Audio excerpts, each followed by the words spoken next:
So in this lesson, we're ready to start doing our post-processing, adding our post effects and things like that to our render.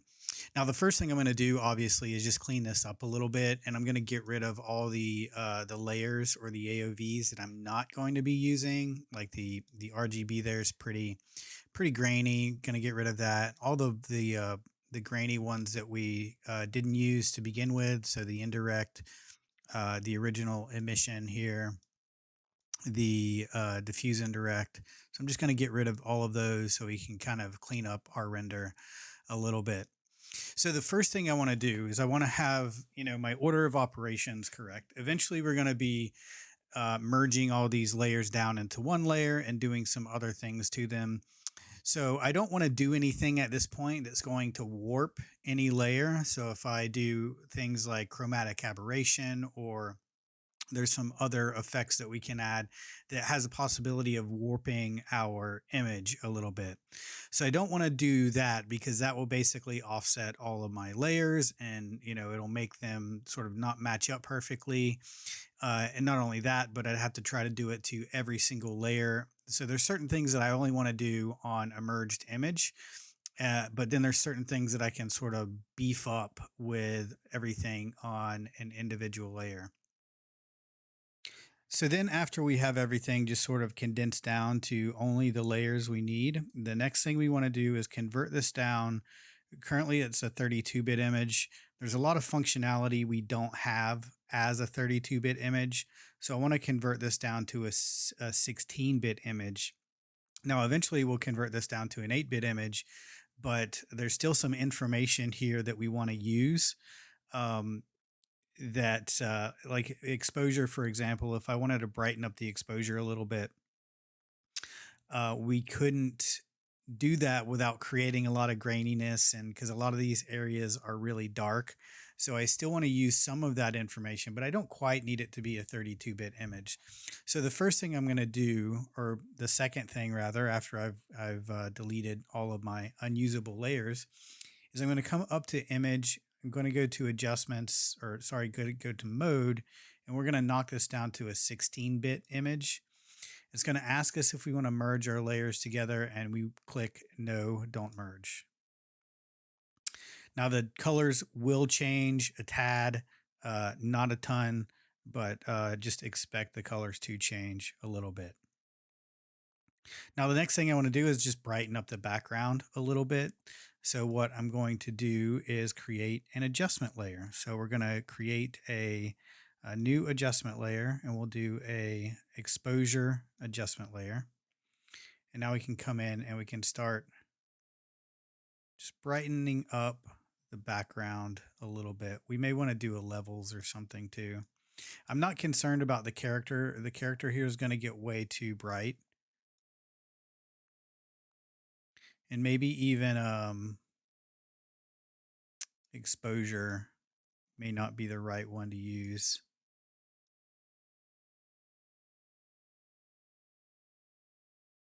I think it'll be okay. Let's bump this back down to 0. We have different presets we can choose from as well. But I think something like that is probably pretty good. And then if I want to, I can bump the saturation back up on our background a little bit too.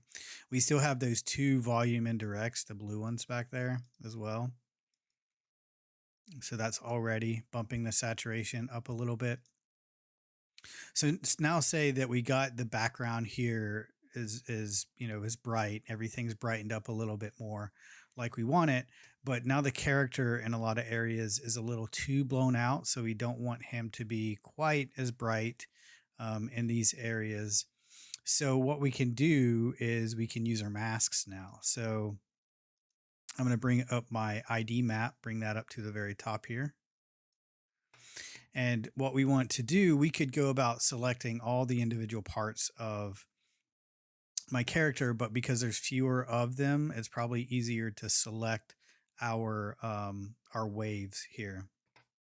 So with that layer selected, I'm going to go to select by color range. And then we can just select these. We can go to our color picker here. Let's see, fuzziness, probably take the fuzziness all the way down.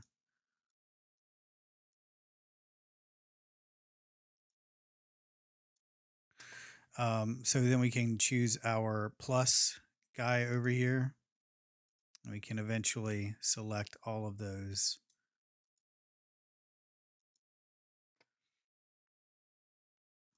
We may have to adjust our, we go to our Grayscale Preview here.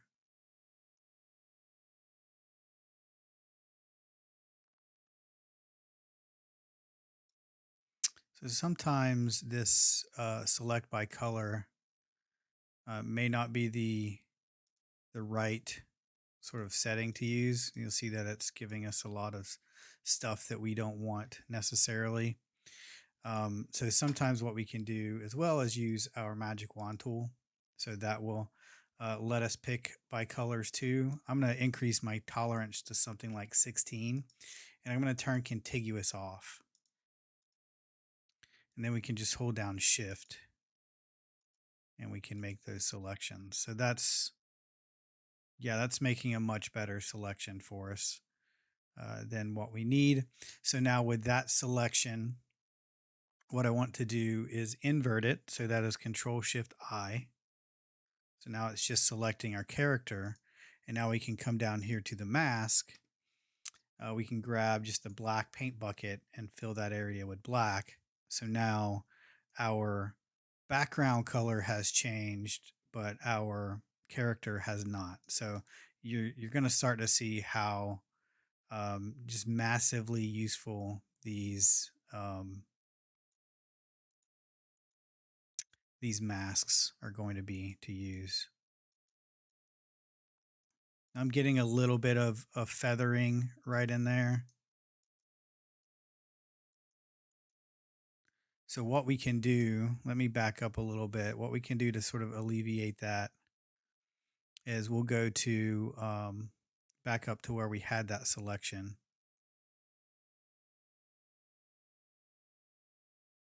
There we go. And then I'm just going to feather that selection like 1 pixel. So I'm going to go to select, modify, feather. And let's actually zoom in first before we do this, just to see how many pixels we may want to feather it.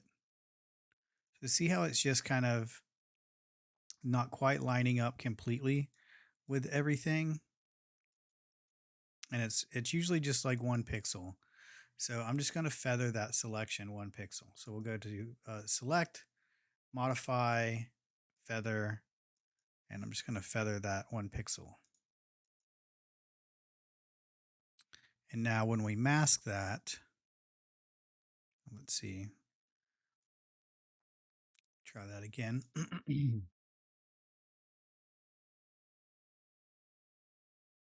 So now when we mask that,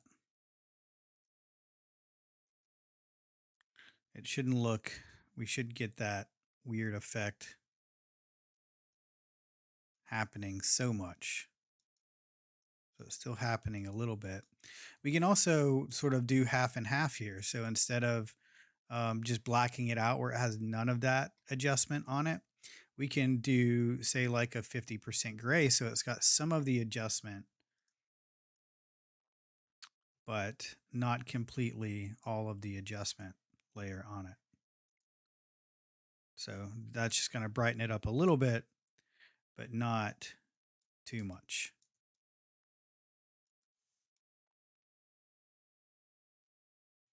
So now what else can we do here? I did mention sort of bringing the saturation back up on our waves a little bit so we can make another adjustment layer. This time we'll do a Hue Saturation, or let's try a levels. I think a levels might be a good.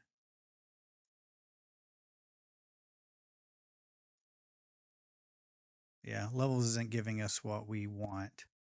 So we'll just delete that and we'll do a hue saturation. And I just want to bump up the saturation so that blue just becomes a little bit more blue. We can actually do this somewhere else too. And I think that's what I'm going to do. I'm going to wait on that until we move forward a little bit. What else can we do? We can experiment with our different passes here. So for example, if I wanted to add a little bit of bloom in some areas, what I can do is I'll take my emission layer here. I'm just going to hold down Alt and copy that up to the top again. And we'll just set that to normal now so we can see what's going on.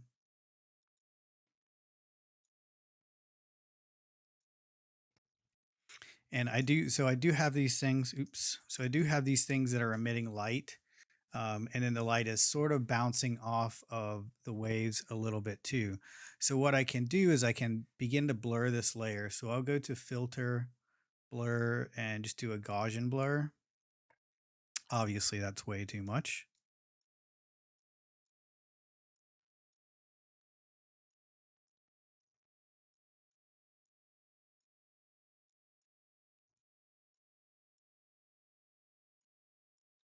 So maybe, yeah, 5 pixels, probably good. We could probably go a little bit higher, 10 pixels, because we just want a little bit of a glow effect going on here.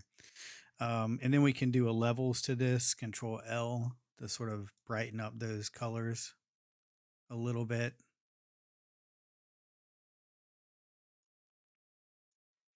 And now we can set this layer to probably even a linear dodge or that one looks pretty cool, color dodge.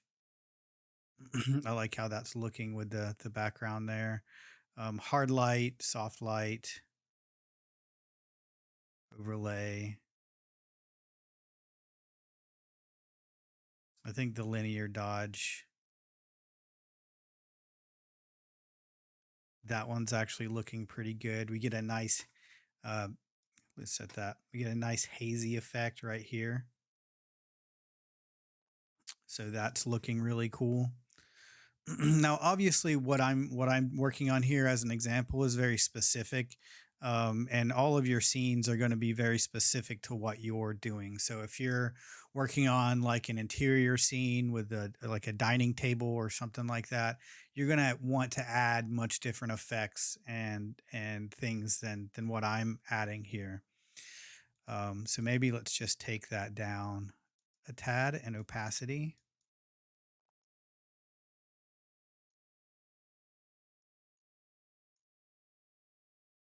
Maybe 50%. Looks pretty good. That's great, creating a nice little glow effect around the center of him here as well.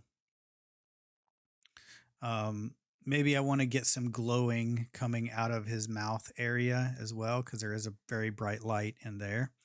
So what I can do with that is, again, we'll go back to using our mask here. So I'm going to grab my magic wand selection here again and just select that color inside the mouth like that. And then what we can do is just make a new layer, and I'll grab my eyedropper, so my color picker, and I'm just going to sample one of these, not the white bright color in here, but I'm going to sample sort of like a medium color, and then just fill that selection with that color. And then we can do the same thing. We'll go up to Filter, Blur, Gaussian Blur,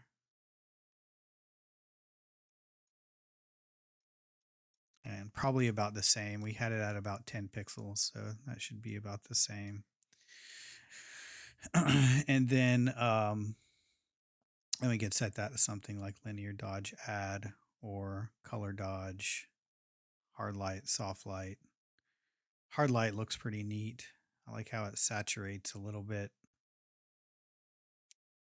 But I think linear dodge add looks nice. We can bring down our opacity on it a little bit. So we can start naming these layers too. So name this one, probably name this emission glow. We'll name this one mouth glow. And that's giving us a pretty cool look here to everything.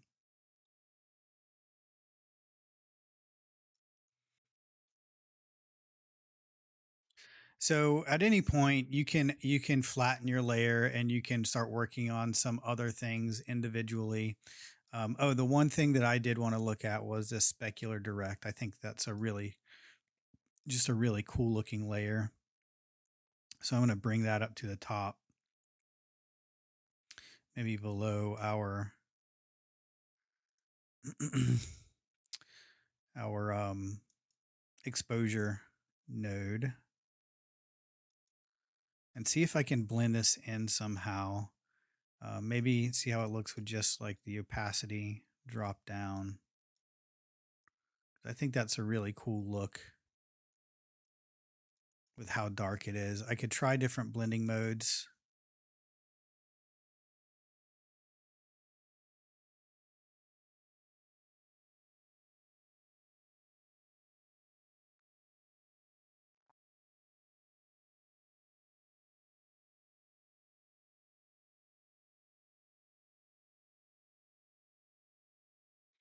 I can also mask this.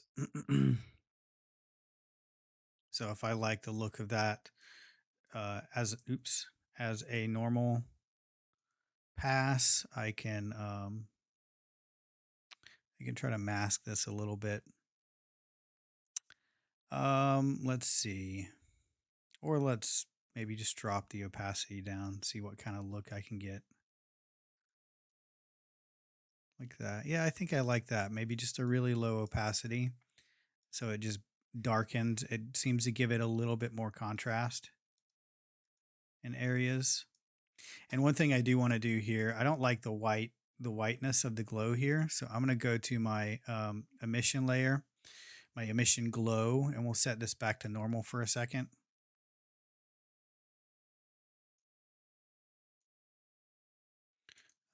And we'll bump it back up to 100% just so we can see it the way it is. And I think what I want to do is add a little bit of bluish tint to this. So for that, I'm going to do Control U, which is Hue Saturation. And I can just mess around with the hue and try to get a bluish tint to that. But this other stuff has a nice color to it. We could try doing colorize and trying to find a blue hue. That's really going to mess with our other colors that we have going on here, like within the eyes and everything. So I think we might end up doing another layer separate for that. So you can get really specific. And you know, I don't want to see any just raw renders ever. I like to see that you're taking time, you're thinking about all these little things, you're compositing in your glow effects and your candle flames and getting those to look really nice. So let's see. Let's actually, I think we'll just leave it. I kind of like it. I do think this should be a little bit less orange, so I will do a hue saturation on this. Maybe brighten it up a little bit so it's less orange. And then we'll set this back to linear dodge add.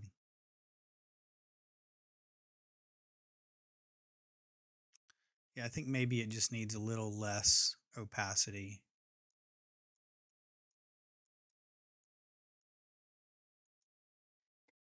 We could also double this up again and try that other color dodge that looked all right, and it gave it a little bit of a bluish glow. kind of like that effect, that halo effect that it's causing right there.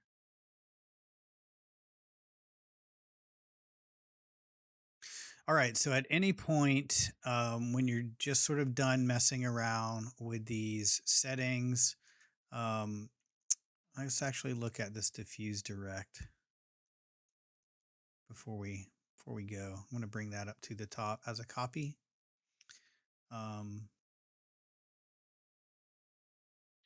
Let me just look through all of my layers one more time, see what they all look like.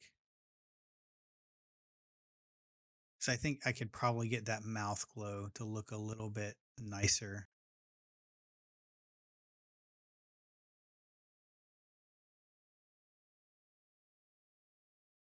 What does this one look like?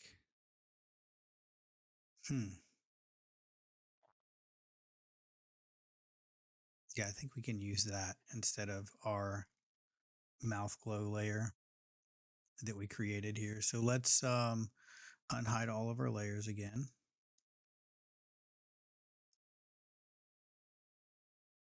Except for that one. I'm going to bring this one back up to the top as a copy. We'll set that to normal. I'm going to do a levels on it. See if I can brighten it up. Yeah, I think this is going to look cool.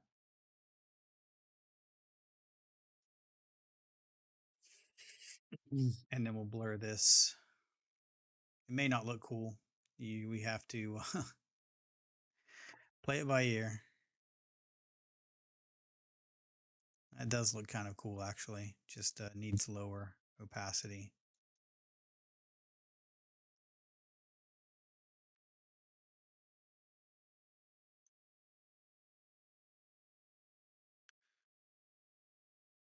Yeah, and we'll get rid of that one. All right, so say you're kind of done tweaking your layers. You don't need to rearrange any layers anymore. I think now your time to flatten your image. Now I'm not going to flatten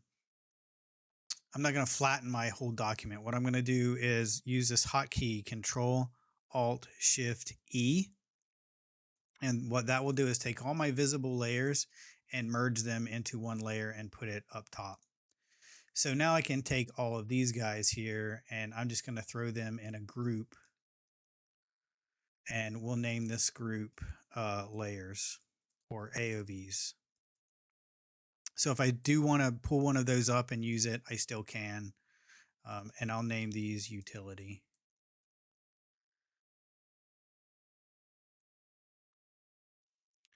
Utility. All right. Okay. So now we have this layer that we can just work on by itself now. So you want to make sure that your glow, everything like that looks really nice at this point. So the next thing I want to do here is use something called our camera raw filter. And there's a lot of really cool, useful features in this. Really like this to adjust, get all my colors looking really nice. So here I can adjust like the temperature. So if I want it to look a little cooler, a little warmer, I can adjust those temperatures very easily. Kind of like that warm look, but then a lot of my blueness goes away. So I also kind of like the cooler look. I think I do want it just to be a little bit cooler. Here I have another exposure node that I can sort of mess around with. Since we already did that, I'm going to leave that as at 0. We have contrast. So a lot of really cool things you can tweak here. Shadows.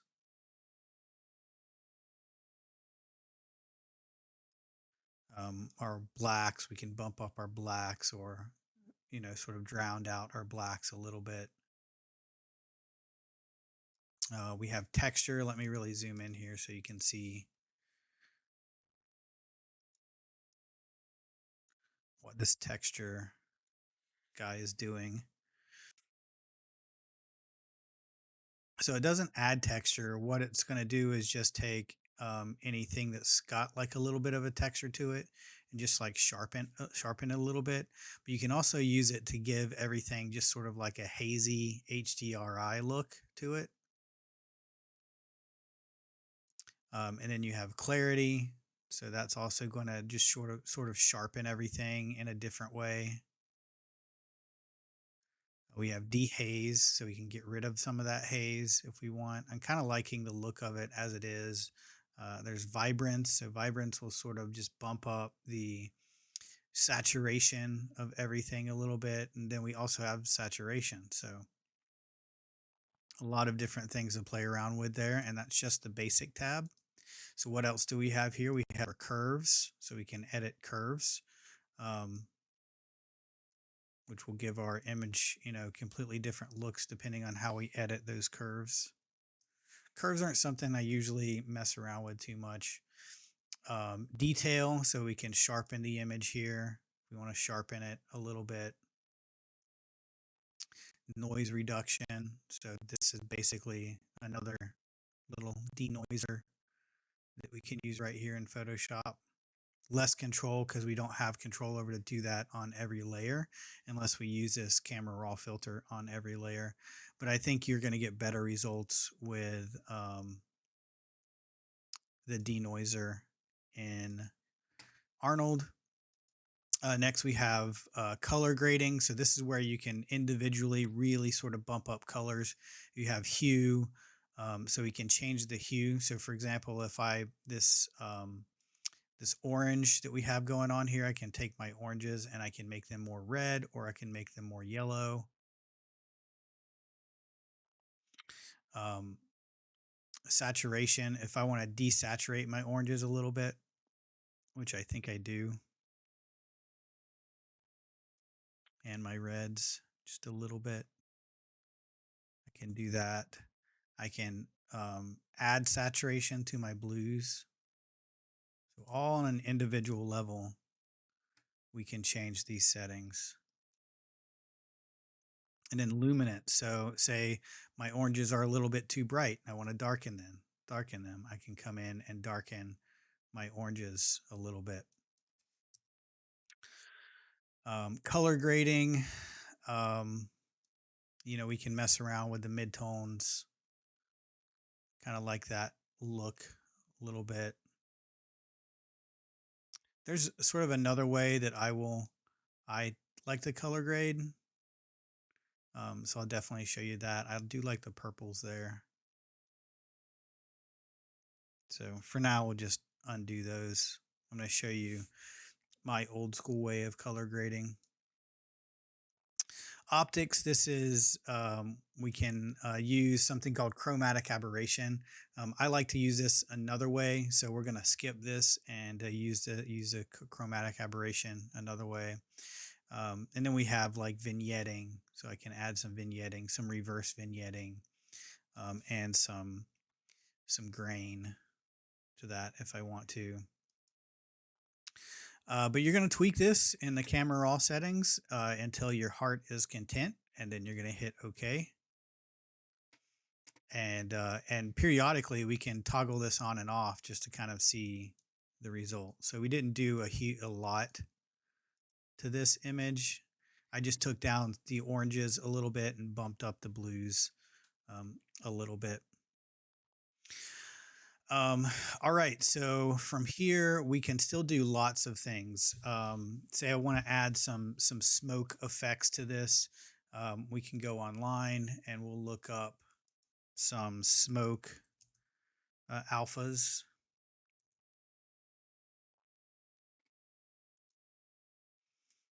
And of course I want to find a fairly large image.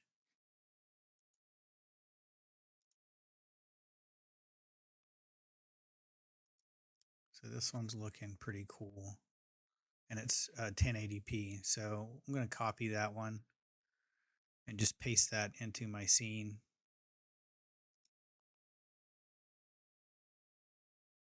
That.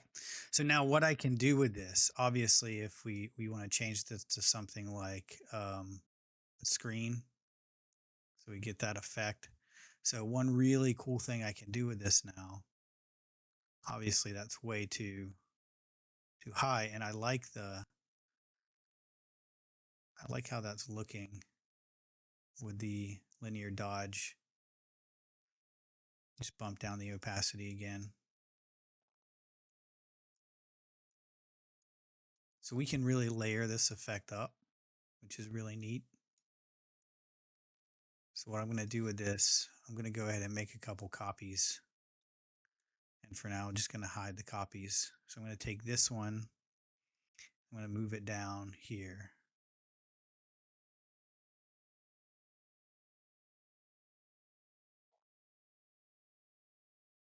So what I can do with this now is go back to my mask.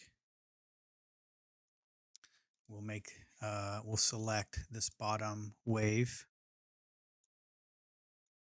And then with that selection, I'm just going to mask that, and I'm going to need to invert the mask. So Control I.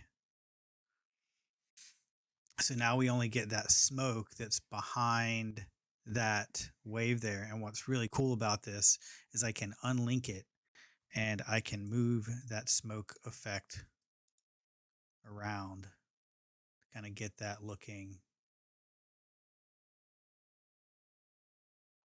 the way I want it. Kind of like that look there.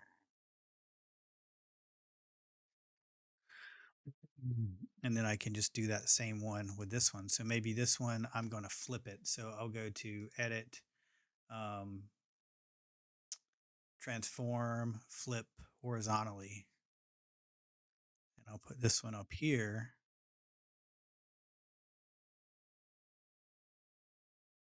But I'm going to make it behind this layer here instead. So again, I'm going to go to my mask. I'll make my selection. Shift select that one. And then we're going to invert the mask, or we can invert the selection or invert the mask. So if we invert the mask, it's Control Shift I, and then we can mask that one out. And again, if we unlink it, we can move that level of smoke around.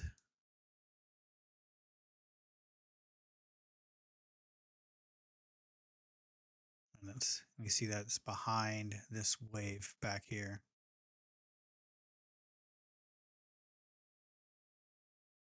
So some really cool effects we can use. Maybe we'll bump this one down a tad more. And then maybe we'll put one just down here at the bottom as well.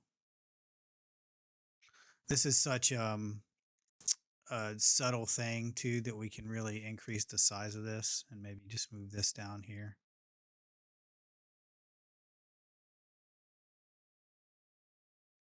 Maybe we'll flip this one too. Transform, flip, horizontal. Now it's in front of our character a little bit too.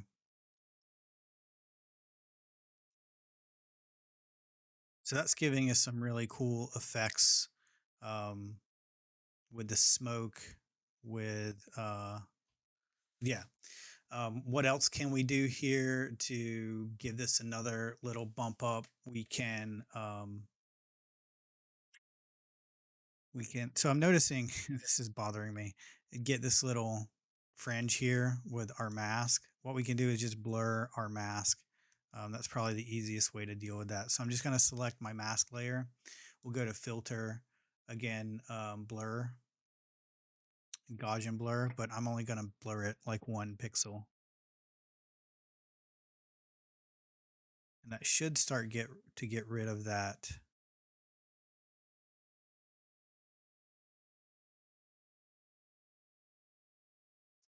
So maybe we'll blur it 1 more pixel.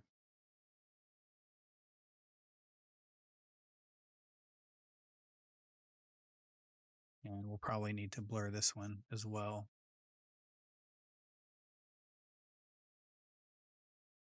Yeah, so now that's looking a little bit more natural. We don't have that black fringe so much there. Yeah. So some really cool effects here. Maybe we can take this one again, and we could layer that again into the very back. So let's do that because I feel like there should be some smoke in the very back here. So I'll put this one way up here.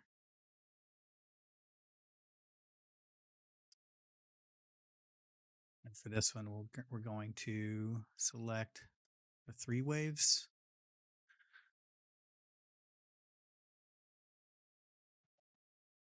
And then we'll invert that selection, Control Shift I, and then we will mask it.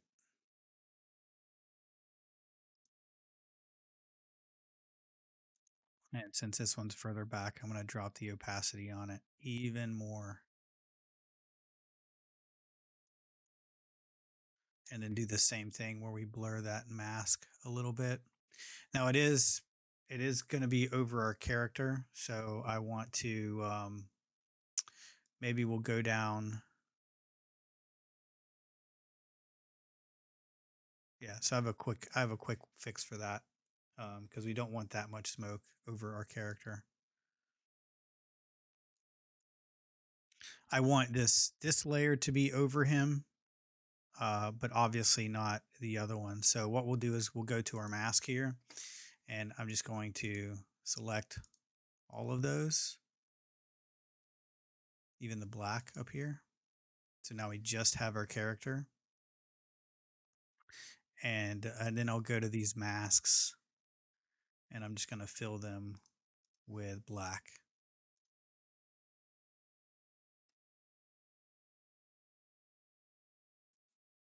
I did the opposite. So we need to invert our mask. There we go.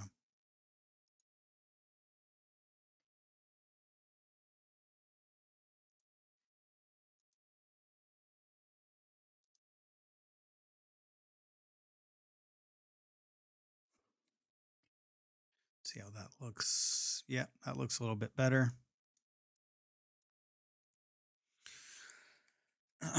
All right, so what else can we do here? We can add some really neat lens flares. So we can go look up something like lens flare alpha, lens flare alpha.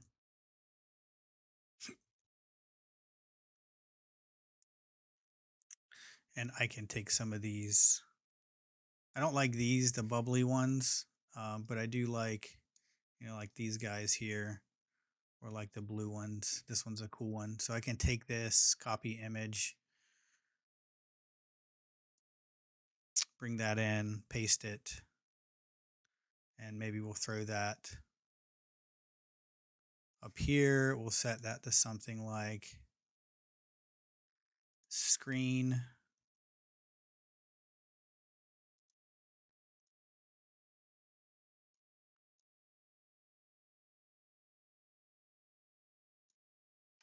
We're going to move that down here where the hands are as well.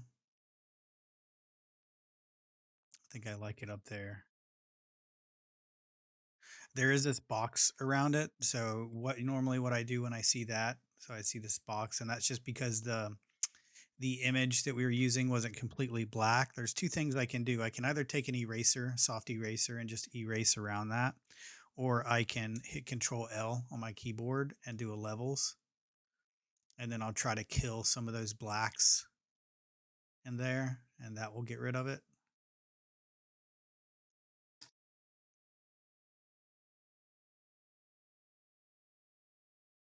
So that's looking pretty cool. We can take some of these other ones here. Maybe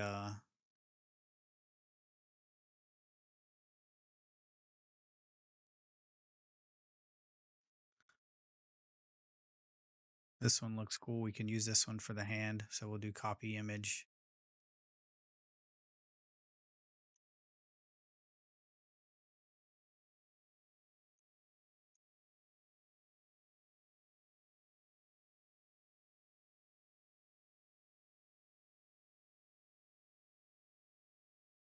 Do that for both of those. Maybe just offset them a little bit so they're not in the same exact spot.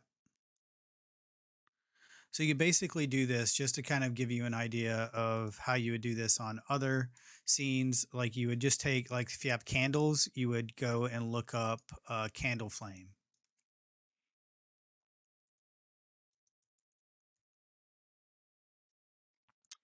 And try to find like one of these candle flames. You can even use something like that and just sort of paint out the actual candle, or something like that would be more natural. And then just take a black or just crop it. So all you see is this right here.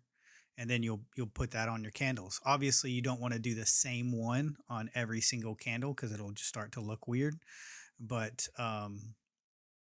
that's how you would do that. Say for example that you want a like a coffee stain on a table or some sort of grit on the table. You can look up like coffee stain. So you'd find something like that, copy it, take that into your scene, and what you could do to get this to match the table here. So we can just set this to something like multiply. Just going to make white transparent, and then put that over your table. But obviously it's not matching with the angle of your table. So what you can do is you can just hold down Control, and then you can sort of manipulate each corner so it's sort of matching the angle of your table. So you can do that with your walls. If you want to throw grit on your walls, that's fine. You can use that same method for that. Just lots of different things that you can do in Photoshop after you've after you've sort of manipulated this as much as you want. So let's see, what have I not showed you guys? Oh, depth of field. So for depth of field, let's go ahead and hide all of this stuff for now.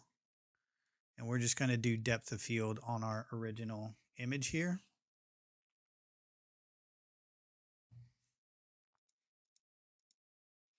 So how depth of field works is with something called lens correction. So that's how we're going to do depth of field. And we can probably do chromatic aberration with that. So how this is going to work is we're going to go all the way down to our utility AOVs down here. We're going to take our Z RGB.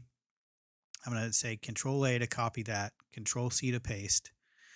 Then I'm going to go over to my channels and I'm going to paste that in my alpha channel. Just Control Shift V to paste that in my alpha channel. And this is what we're going to use to calculate the depth of field. So this is only for one layer at a time. So that's why I hid everything else. So now I'll select that layer one. Actually, let me go ahead and duplicate it so we can do a comparison. We're going to go to Filter, Lens Correction, and we're going to go to Custom. And it's actually, this is the wrong one. Where do we need to go? I know where. There's another one here. We're gonna go back to there to use get our chromatic aberration. But for your depth of field, that's going to be lens blur, maybe. Yeah, lens blur is where we want to be for depth of field. So what we're gonna do, you see everything gets blurred. What we're going to do is go to our depth map, our source, and we're going to choose alpha 1. That's where we put our depth map. And now what's really cool about this is we can basically just say we start to increase our blur.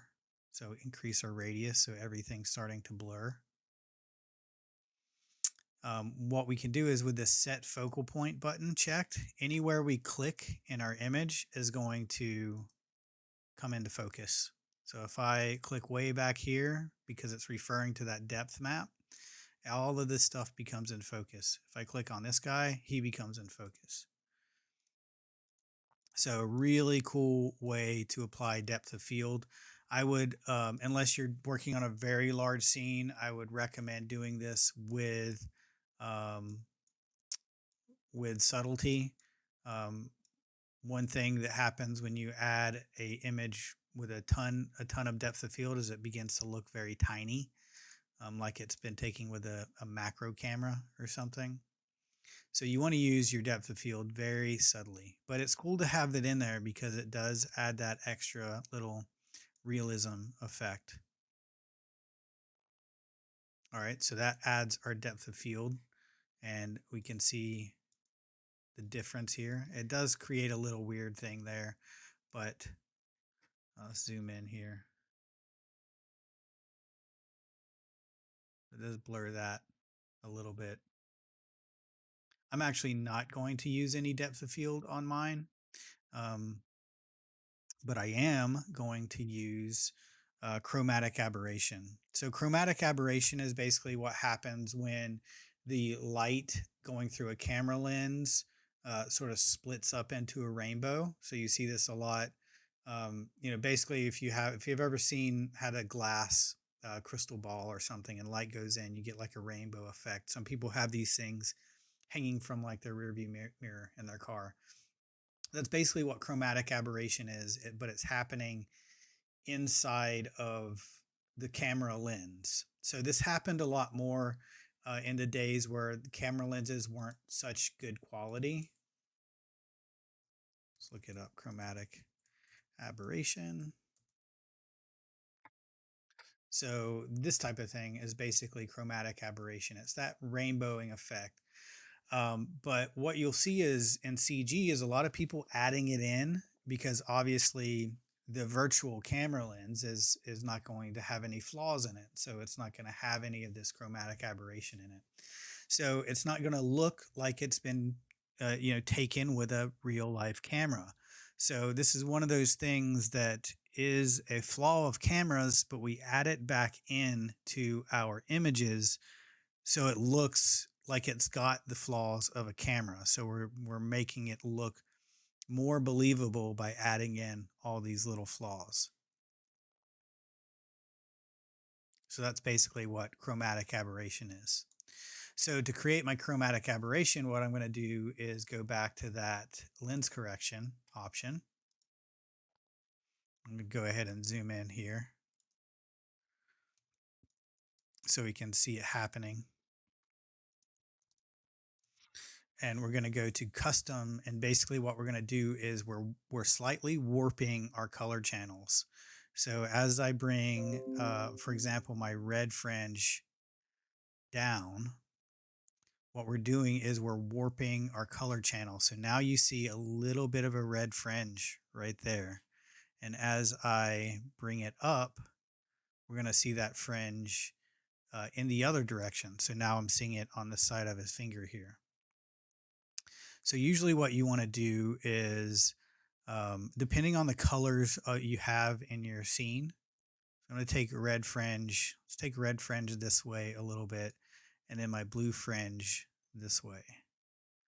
And I think since I have so much blue in my scene, we're not really going to see much of a blue fringe. So let's do our green fringe.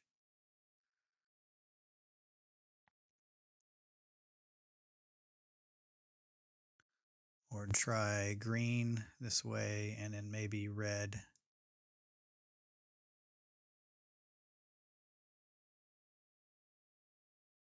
So it's another one of those just really subtle things that's going to make our render look a little bit more realistic. So I think that's pretty good. Hit OK. And just to kind of see the difference. So no chromatic aberration. Chromatic aberration just makes it look a little bit more realistic. I think I probably added a little too much.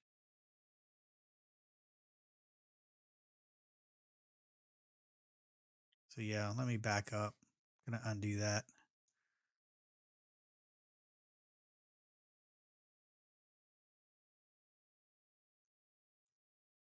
before I added it. And I'm just going to go a little bit, little bit with a lighter hand on it this time.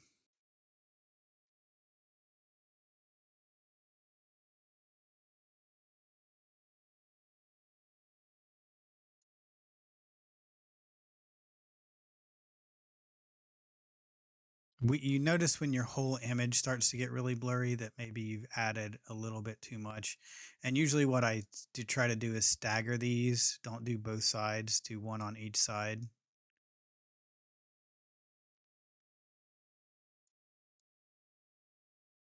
So it kind of evens out.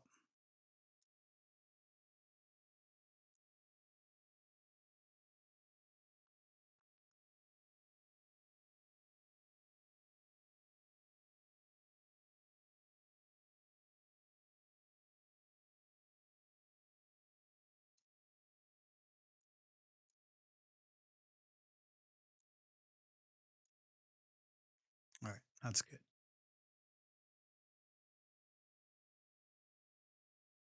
So yeah, it's much more subtle. I don't even know if you guys can see that. All right, so everything is pretty much good to go. Bring our lens flares back up. There's one last thing that, or a couple last things that I like to do, and that's adding. I guess this would be what you consider um, a color correction. So you can do this two ways. You can do this one like a normal way, or you can do this more of an advanced method. So the normal method would just be to create a new layer on top of your document, on top of your layers. Fill that layer with a color. Doesn't matter, any color. And you're going to set that to a blending mode of some sort, probably something like screen, or that color dodge. Linear dodge looks really nice. Actually looks cool. Color dodge or soft light. Then you're really going to bump down that opacity on that.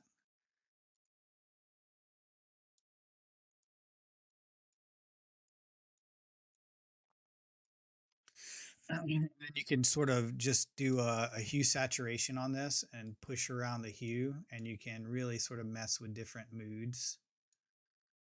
If you want this to be more of a purple, I kind of like the purple. I'm a big fan of purple as a color. So obviously I'm going to like something like this a little bit more.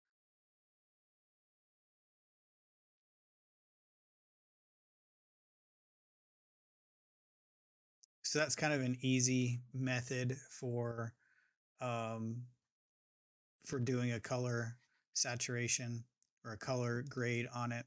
The other thing you can do is we'll take the whole sort of composition. So we'll do that hotkey again, Control Alt Shift E, and we're going to do a gradient map on this. So we can come in here to our adjustments and do a gradient map.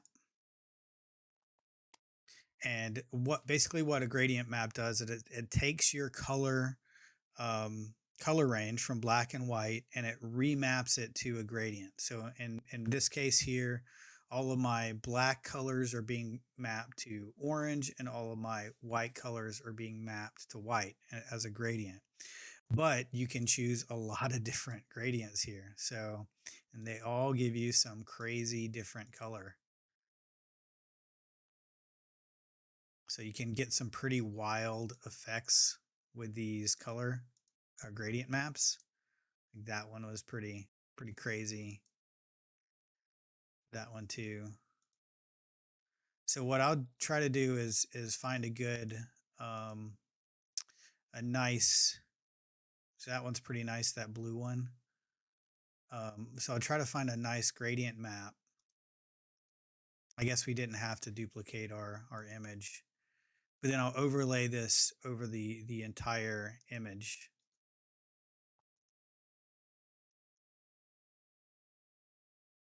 Sometimes they just look really cool on their own too, like that blue one. That purple one looks really nice. And there's more of these too. So we have basics, we have blues, we have purple. So if you're looking for a specific color,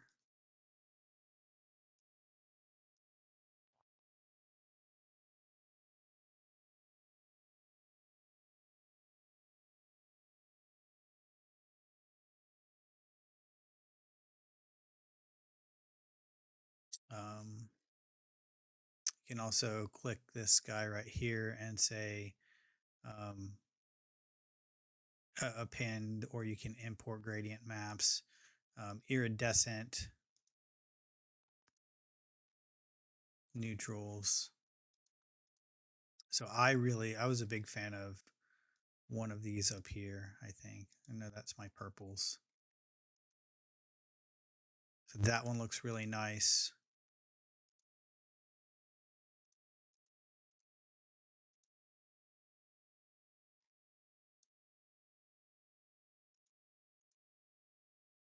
That purple one looks good. But then what we can do is the same thing when we did with this layer here is we can set that to a mode.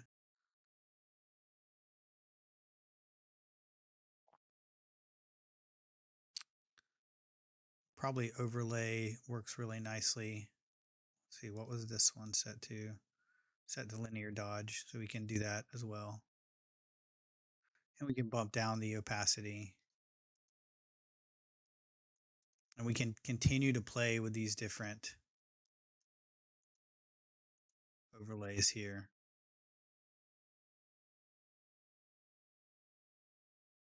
So these gradient maps are really, really neat. Sometimes I'll sit here and just click them for hours. And you can, you can always set this back to like normal, see what it looks like. Bump the opacity back up. A lot of times I'll just save off a bunch of different versions. I actually think I kind of like that one there, the green one, or this blue one. I like that blue one.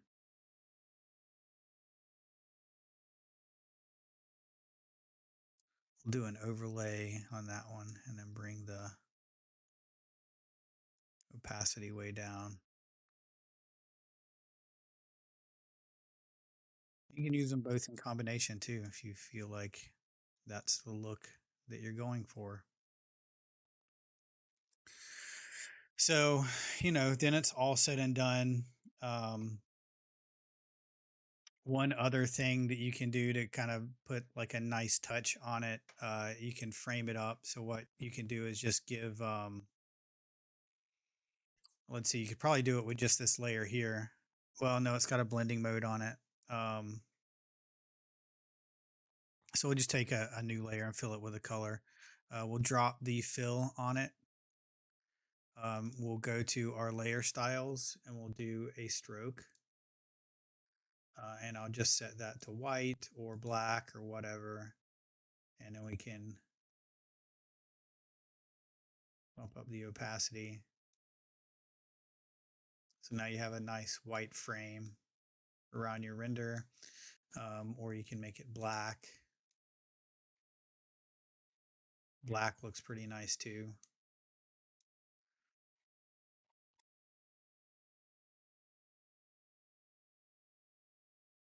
So overall, that's looking pretty good. Again, obviously, what I'm doing is very specific.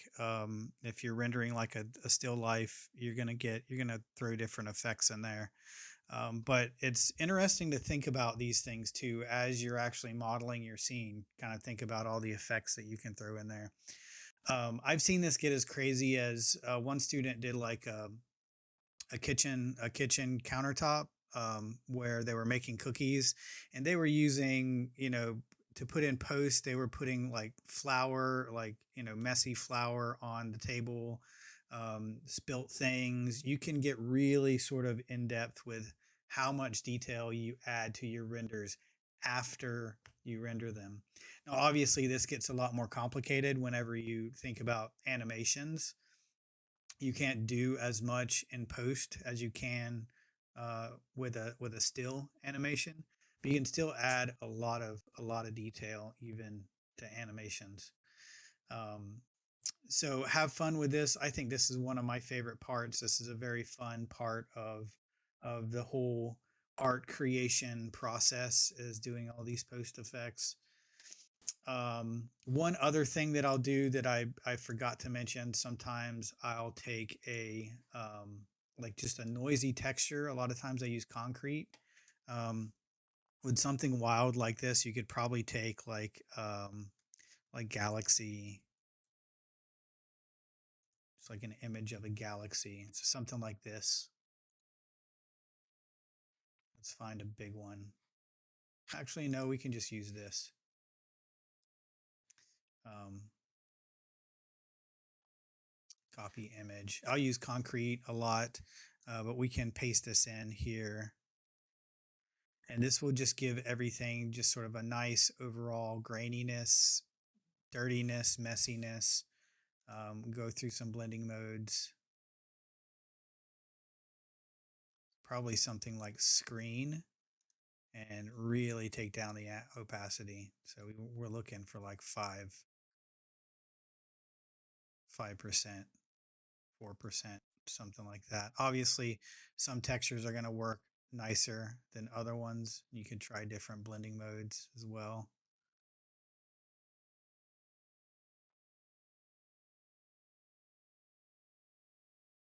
The exclusion actually looks pretty good, but you'll see it just adds like a level of level of speckiness, grittiness to your render that you wouldn't normally have otherwise.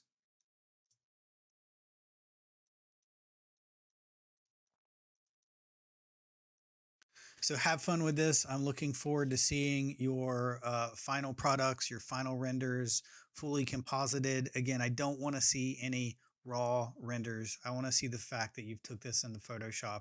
You've added all these extra details. You put those extra flares in there, not lens flares literally, but you know what I mean. You put those extra touches of detail in your render.